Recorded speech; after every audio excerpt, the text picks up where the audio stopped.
Hey there, legendary souls. We are getting ready for the first quarter moon in Taurus when our commitment is being tested. So, if you set intentions for the new moon in Aquarius, if there's anything that you want more of in your life or anything that you want less of in your life, and you have a clear sense of what you need to do or what you want to do to try to move towards those intentions, this is the week when you might be second guessing yourself, or you might be feeling a tremendous amount of resistance and fatigue and nervousness about if you really want to follow through on what you said. You might be finding that you're procrastinating a bit more than other times. Maybe your inner critic is a little bit louder than they've been more recently. And it can feel a bit stressful. I'm speaking from personal experience if you haven't been able to tell yet. So, the overall message before we even get into the cards for this week is to keep going. Just keep going. All right, so we're going to pray, and then we're going to get into the cards, and we're going to see how this message is going to be fleshed out, or what else Spirit has to say for this week. Divine Alchemist, angels and archangels, well ancestors for my highest good, well ancestors for the viewer's highest good, we thank you so much for being here with us at this time and for aligning our hearts and our minds to be here and to receive this message that you have to offer us. May the words out of my mouth align well with what you're giving me. May I not deter or move away from what I'm receiving. And may the viewer be able to practice discernment and be able to receive what is for them and know with such certainty what is for them, and to let go of or leave anything that does not serve them, that is not in alignment, that doesn't feel good either. So, we thank you so much just for all that you are. Thank you for this message in advance. And we thank you for all that you have done, all that you're currently doing, and all that you're going to do in service of these intentions. May whatever comes out, may it be clear, concise, and supportive to the viewer. Ashe.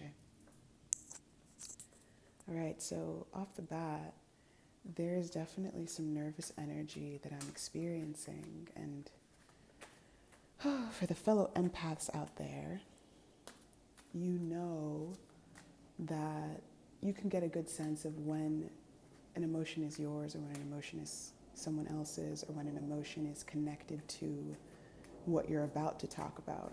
And there's some nervous energy I'm picking up before we really even get into this reading. So let's just take some deep breaths together.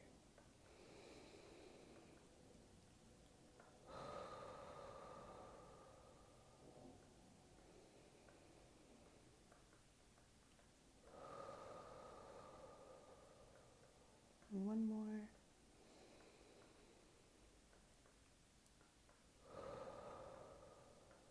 All right, I'm feeling a little better. Hopefully you are too, if you're feeling that nervousness.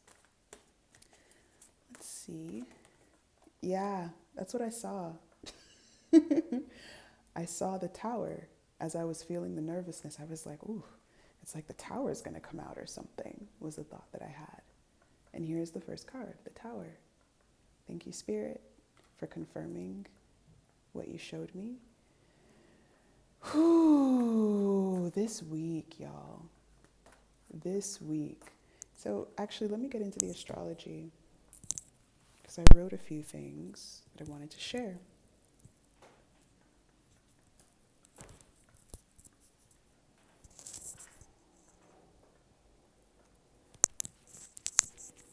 I looked up the chart for this first quarter moon in Taurus, and I was just like, oh, okay. This week is going to be a big week for love. And it's pretty spot on that Valentine's Day is right smack in the middle of the week, right? So in the Americas, in the United States, and in some countries, I'm sure, around the world, this week is a big week. And some call it a Hallmark holiday. Some are connected to the origins of Saint Valentine and how he was very revolutionary and radical and officiated weddings that I believe the church would not have at the time. So just because, he believed in love.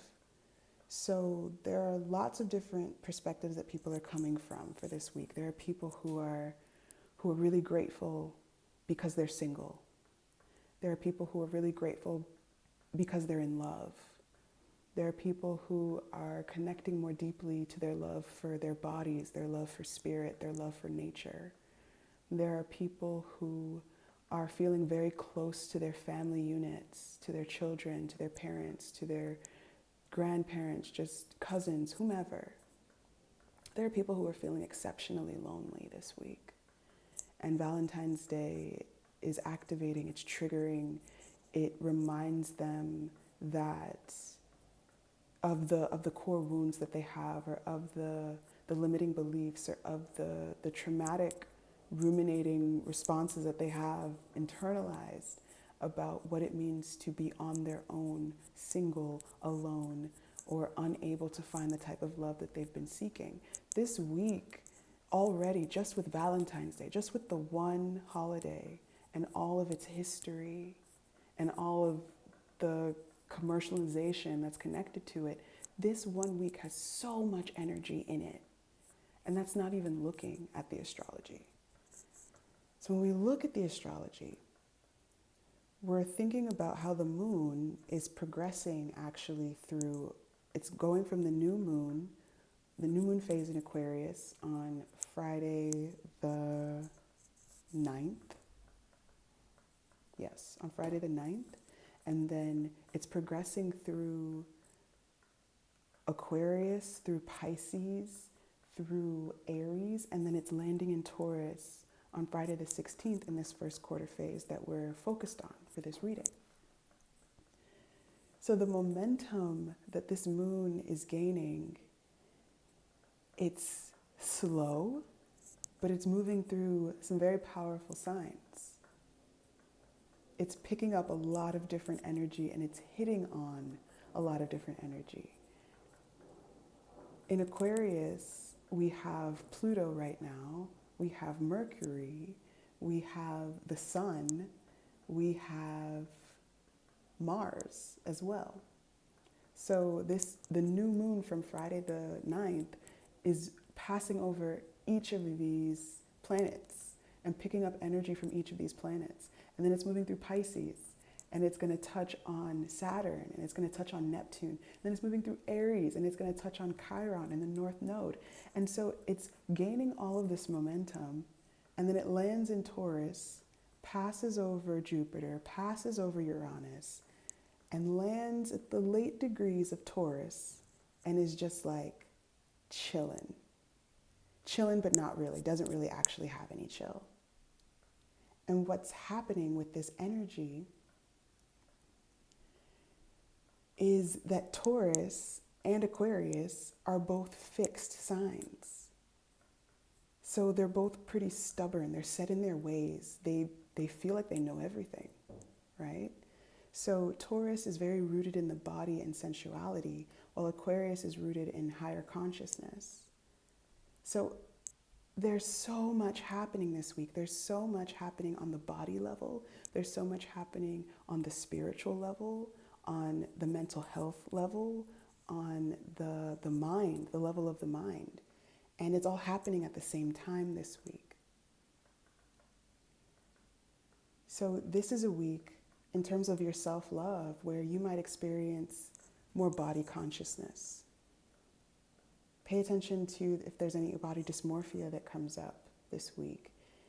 And if you have the energy or the capacity, just see if you can notice what your inner critic is saying. Notice how how you feel in your body. Notice what parts of your body feel hard to look at or think about or touch or be or have touched. And see if you can meet yourself with curiosity, or bring it to a trusted other, bring it to your journal, bring it to spirit, bring it to your counselor, and see if you can move with this support as having like a sense of curiosity to be able to explore a little deeper, just to learn more about what doesn't feel in alignment with who you feel you are on the inside. Because that's what I believe body dysmorphia is. We see ourselves one way in our mind's eye, and then we look outwardly and we see this projection that a mirror gives us, and it's extremely disorienting when it doesn't feel like it aligns. And then you add on all of the stuff in our culture, all of the stuff in our media, all of the stuff in our families, our communities, our history, and it just gets really messy. It gets really tower-like. On the love of other front, be ready for some unexpected breakthroughs in terms of communication. Uranus and Taurus is squaring Mercury and Aquarius. So again, these are two energies that are fixed.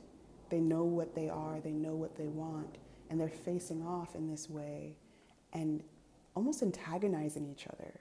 Uranus coming with the breakthroughs, Mercury and Aquarius coming with the otherworldly insights, and they're meeting each other head on. Again, much like a tower.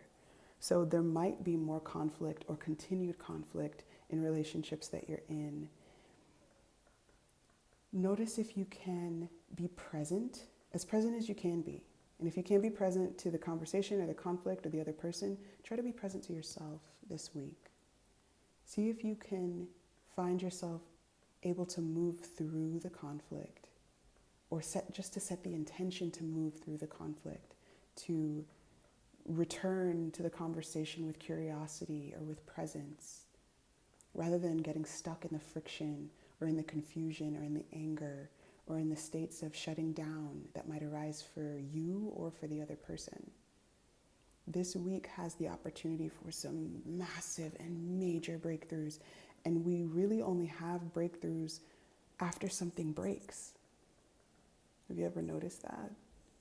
After we get disillusioned and we thought that it was one way, but we start to accept, oh shit, it's not like that at all, there tends to be a breakthrough. There tends to be a massive shift in perspective after that, if we allow it, if we're open to it.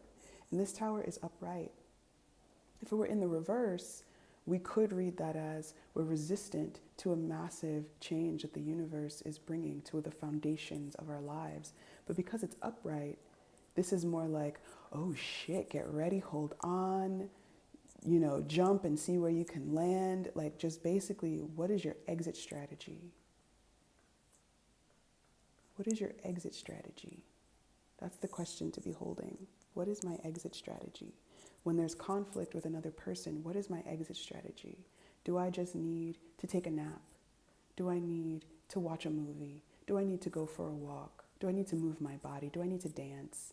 Do I need to take a bath? Do I need to take a break? Do I need actually to talk right now? In that case, if the other person isn't available, can I journal?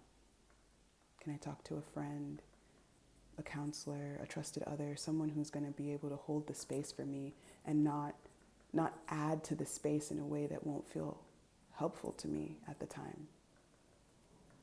Can I go to spirit? Can I go to nature? What is my exit strategy? Because any of these things, when they are supportive to us, any of these options, when they are supportive to us as an exit strategy, they actually help us return. They help us return with more energy. They help us return with more curiosity. They help us return with more presence, more patience. So what is your exit strategy? If there are relationships in your life where you feel like you have the same argument over and over again, and you get stuck in the same places, or you feel continuously unheard.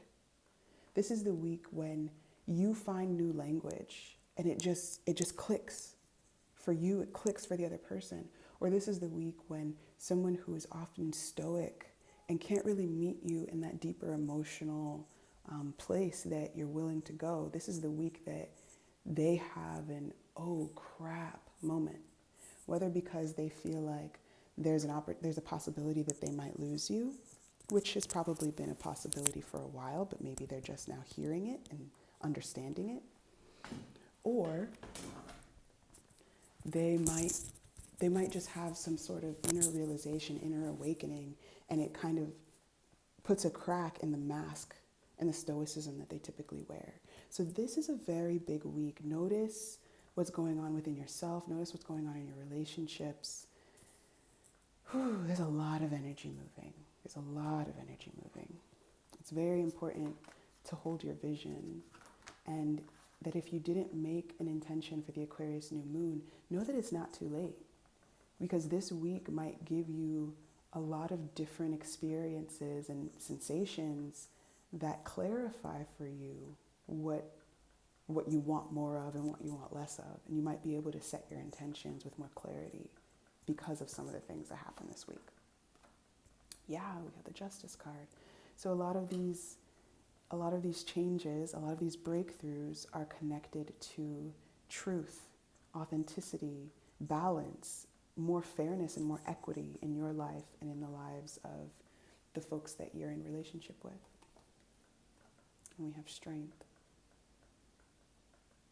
So you're being called to move with a lot of strength at this time. You're being encouraged, you're being supported in the ways that you're showing up in strength. And I say that especially for the healers, the empaths, the feelers, the people who are giving and who are caring and who really believe in care work and really believe in pouring into their relationships and pouring into their community. Sometimes people don't see you. They don't see how much space you're holding. They don't see how much you care. They don't see how much you love them. They don't see how patient you're being. They don't acknowledge how much they value you. And you might feel underappreciated, undervalued, unseen, but also you might feel a tremendous amount of pressure and expectation to provide or to be an emotional support or to be a financial support, a support in any way, really. Know that the strength that you exude is being witnessed. It is being witnessed, it is being witnessed, it is being witnessed. It counts. In the grand scheme, it counts with your guides. It counts to your soul. We can take a break from looking at the other person for a minute. You are healing. You offering compassion, because that's what I believe strength is. Being strong enough to be compassionate, being strong enough to practice patience, being strong enough to give grace to others, to yourself. That it's not a struggle. It's not that you're punishing yourself or shaming yourself or guilting yourself or shaming or blaming other people or sitting in that defensive posture that we see so often in this world. But instead, you're working with your shadow, you're working with your anger, you're working with your fierceness, you're working with your power, and your power might look docile, but it's because you are so strong that you don't waste energy. You choose your battles, you pick your pathways, you check in with your vibe and what you need. And you assess situations so quickly. You can see when people are hurting, and a lot of people are hurting. A lot of people are hurting. And you do so much to try not to add to that hurt. So know that the hurt that you experience in this quest to be so healing to the people around you is seen. It is seen. It does matter. And what it's doing for your soul is it's strengthening your soul. Your soul is doing like all these emotional, spiritual reps, like working out in the soul gym, working out in the gym that, on the machines that facilitate more compassion and more patience, more grace, more empathy. You are working out and you are getting stronger. You are. And we have the Page of Wands. It feels like a brand new beginning. These are all major arcana over here. Very powerful energy, very big energy. And then we have the Page of Wands, almost looking out of place, with their vitality and their passion and their excitement for what can come next. And there's a part of you that might feel very young. It could be your inner child, it could be your shadow, it could be your ego, it could be your inner critic. There's a part of you that feels very young and very hopeful about what is possible in the future of these connections in your life, the future of your deeper relationship with self. It's very curious about the vision that you have, the intentions that you're setting. This part of you is wondering, well, if I set these intentions, does that mean that one day they'll come true? Like that's what this part is saying. This part is hopeful.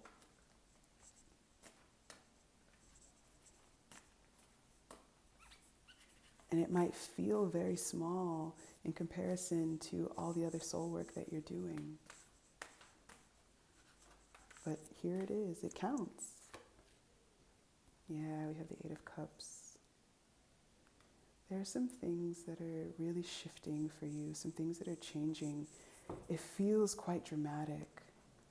The changes are happening on an internal level and they're being reflected outwardly.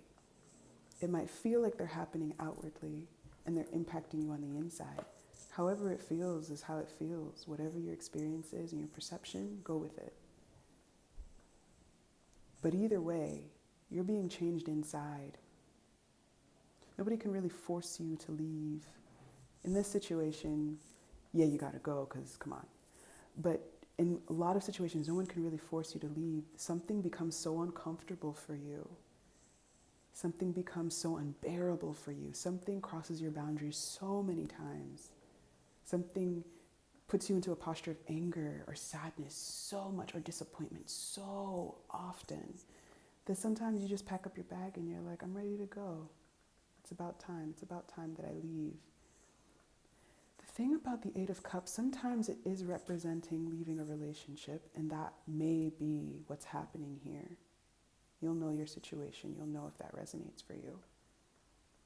For others of you, it might be that what you're experiencing is there are some limiting beliefs, there are some core wounds, there are some places inside where you feel so stuck and so small.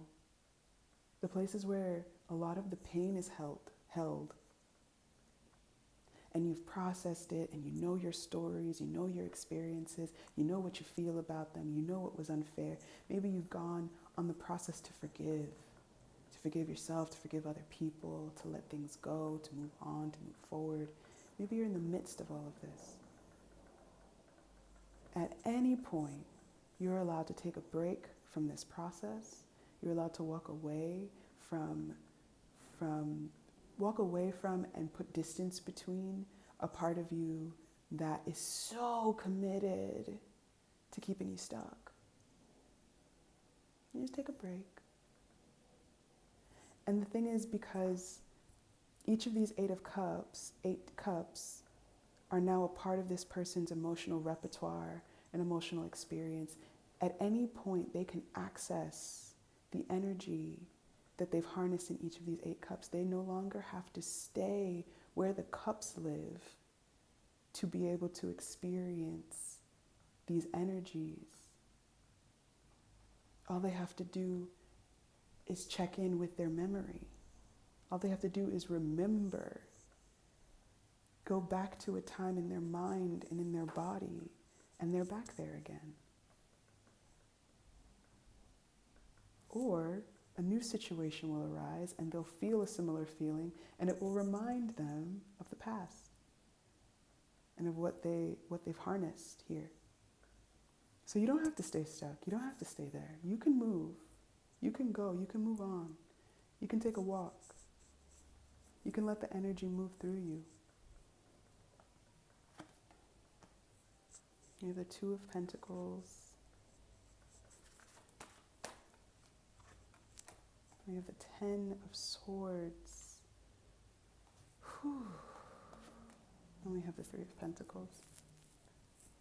So there is some very slow growth that's coming through. Whether it's with you and your self-love relationship, whether it's in your relationship with another person, your relationship with spirit, your relationship to your body, your relationship to nature, you'll know what this is about for you. Maybe it's about multiple things. It feels like some really slow growth. It feels like you are creating new standards for yourself.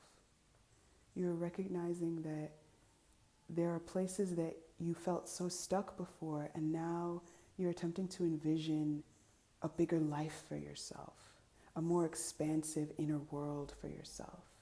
You're attempting to imagine, what could it be like to be kind to my body? What could it be like to have a certain goal and to move towards it from an internal standpoint, from how does this feel for me, versus I have to externally achieve that thing to feel value and worth. You're moving from a posture of inherent value and worth.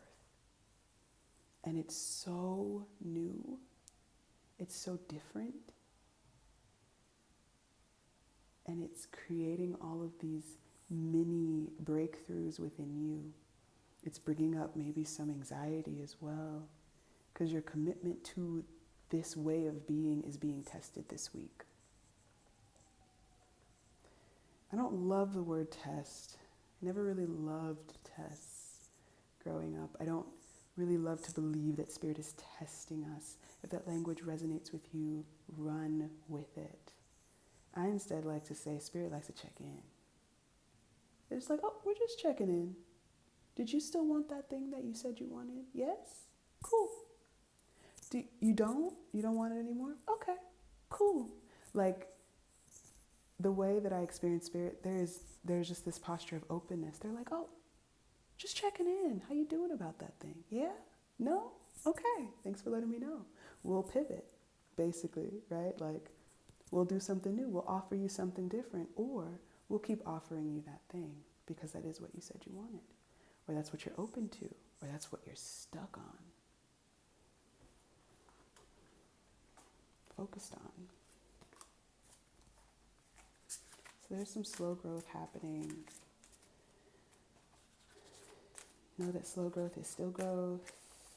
It still counts. It feels important. I've heard myself say that multiple times. It still counts. It still counts.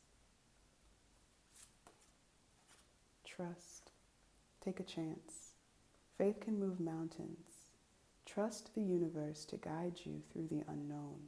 You are very much in the midst of the unknown at this time.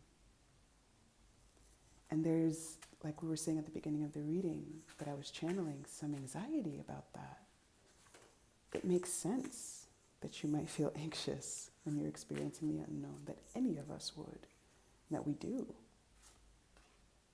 You don't know what's going to happen. You don't know where you're going on this walk. You don't know what comes after the 10 when you're feeling completely eviscerated. You don't know what is this? What do we do now? Everything's crumbling, right? Like, when we're focused on the present moment, sometimes we end up getting a little stuck in the feeling nature of it. Sometimes we get a little stuck in what led us up to this point, or we get a little stuck in the pain. And it is so important to feel the pain, to experience the pain, and to acknowledge the pain. And to remind ourselves that the pain is real as we build trust with ourselves. And there's also a moment when it becomes so unbearable that we have to move. And we have to remember our exit strategy. that our exit strategy might just be taking a break. We have be confident, shine your light, take up space. You don't need anyone's approval. You deserve to be proud of who you are. You do, viewer. You do deserve to be proud of who you are. We're going to pause this reading here. It feels complete. It feels a little incomplete. Hopefully you got some gems from this. There's just a lot of uncertainty, and it feels like that's where it's supposed to be. That's where you are. That's where we are in our collective. And right now, that's where it's supposed to be. So I will check in with you on this energy, continuing from this energy next week. And yeah, we'll see where we land then. Take really good care of yourself, and I'll catch you in the future. Bye.